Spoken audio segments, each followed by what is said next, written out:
ఎక్కడ ఎక్కడ ఏంటది? కప్పేస్తా. ఎవరికి? ఎక్కడ? ఎవరిని? దుప్పటి కప్పేస్తా. ఎందుకు? నేను కప్పేస్తా. ఎక్కడ? ఎవరి మీద కప్పేస్తావు? తెలీదా మీకు? ఏంటి? ఎంగ పారు. ఏంటది? అటు చూడండి. కప్పేస్తా.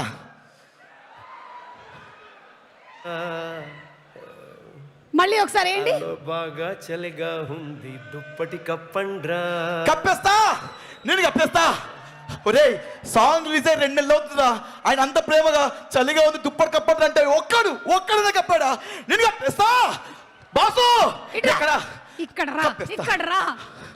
కప్పిస్తా. అది పాటలో ఒక సిట్యుయేషన్ లో పెట్టారు అనిల్ గారు. ఆయన పాట వేసే సినిమా వేసే ఆయన అడితో కవింపడిగా ఏదైనా చేసేస్తా.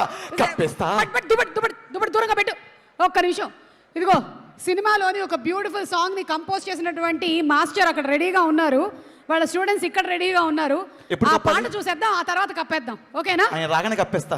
కప్పుతావు. అక్కడ చాలా మంది ఉన్నారు, నేను కుమ్ముతారు. అందరితో కప్పేస్తా. ఇదిగో మీసాల పిల్ల సాంగ్ తో రెడీగా ఉన్నారు మన డాన్స్ టీం అందరూ. వాళ్ళని ఒకసారి వేదిక మీదకి ఆహ్వానించేద్దాం. కప్పేస్తా. సార్ సాంగ్ రిలీజ్ అయ్యి 2 నెలలు అవుతుంది సార్. చలిగా ఉంది దుప్పటి కప్పమంటే ఎవరు కప్పట్లేదు సార్. నేను కప్పేస్తా. అయ్యా కప్పేస్తా. చాలా రోజుల నుంచి కుమ్మాలనుకుంటున్నాను.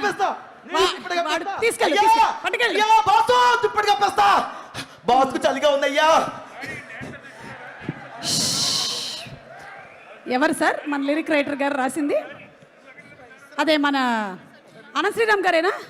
కాదు, భాస్కర్ భట్ల గారా? సార్ మీరు చేసిందే ఈ పని. ఆ దుప్పటి పట్టుకొని తిరుగుతున్నాడు అవినాష్ గారు చాలా రోజుల నుంచి. మొత్తానికి వాడిని కప్పేశారు కాబట్టి ఇప్పుడు మనం